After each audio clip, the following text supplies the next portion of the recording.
সংসার মানে একটা মেয়ের কাঁধে অনেকটা দায়িত্ব চলে আসে। সে পরিবারের সমস্ত কাজ করে পরিবারের সবাইকে ঠিকঠাক মতো আদর যত্ন আপ্যায়ন করার পরে তার শুধু সময়টুকু থাকে রাতে একটু ঘুমানোর।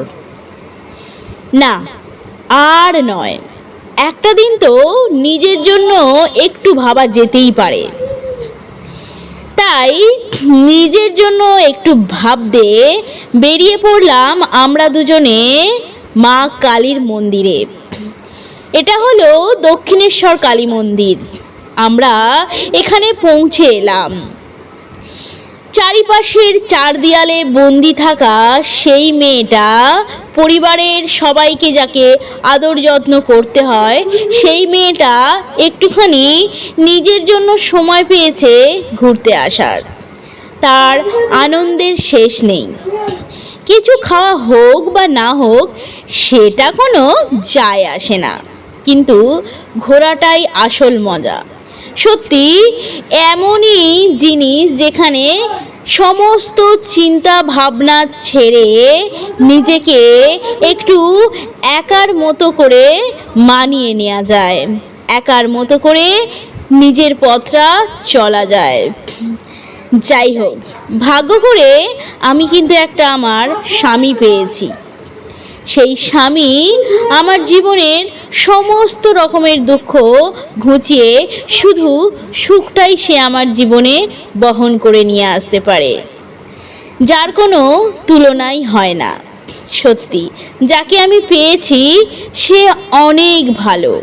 যাকে পেয়েছি তাকে নিয়ে সারা জীবন যেন এভাবেই পথ চলতে পারি, দুজনে মিলে যেন একসাথে সমস্ত দুঃখকে দূরে রাখতে পারি, সব সময় জীবনে যেন আনন্দ রাখতে পারি।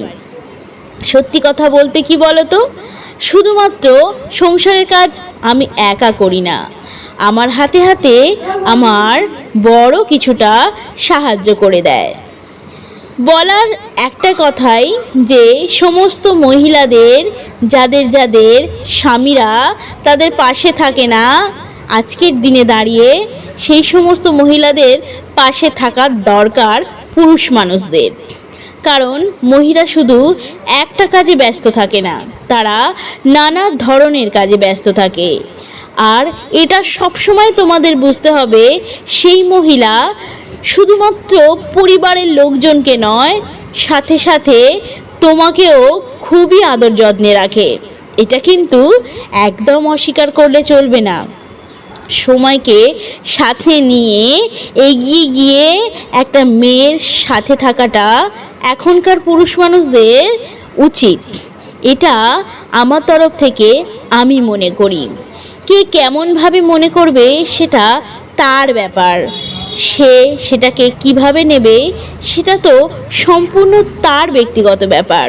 তবে একটা মেয়ের সোনা দানা কিছুই লাগে না যদি পরিবার থেকে, যদি তার স্বামীর কাছ থেকে একটু সে ভালোবাসা পায়। সত্যি কথা, একটা মেয়ের আর কিছুই লাগে না। আনন্দ, সুখ, এটাই তো একটা মেয়ের জীবনে প্রাপ্য। আর যে সমস্ত স্বামীরা স্ত্রীদের সাথে রূঢ় আচরণ করে, সেই সমস্ত স্বামীদের আমি আর কি বলবো বলো। সময়ের সাথে সাথে নারীদের পাশে থাকো, তাদেরও একটুখানি আনন্দ দাও। তারা পরিবারের সমস্ত কাজ করে তোমার সন্তানকে দায়িত্ব হিসাবে পালন করে সে তাকে বড় করছে, তোমার মা বাবাকে সে দেখছে। অবশ্যই তার জন্য একটা দিন সময় দেওয়াটা তেমন কোনো ব্যাপার নয় তোমার কাছে। আমি এইটুখানি আশা রাখতে পারি যে সমস্ত মহিলাদের স্বাধীন থাকা উচিত, স্বাধীন থাকা দরকার। কারণ তাদের মধ্যে চিন্তাভাবনা তো আছেই, এক্সট্রা করে আর কোনো চিন্তাভাবনা তাদের মধ্যে না ঢোকানোই ভালো। শুধুমাত্র তাদের পাশে থাকো, তাদের সাথে থাকো, দেখবে তারাও তোমার পাশে আছে, সাথে আছে। পরিবারের সমস্ত দুঃখকে দূরে রেখে সে তোমার সাথে হাসি খুশিতে আছে। এটাই হলো স্বামী স্ত্রীর মধ্যে মিলন, এটাই হচ্ছে পরিবারের সাথে একটা মিলন।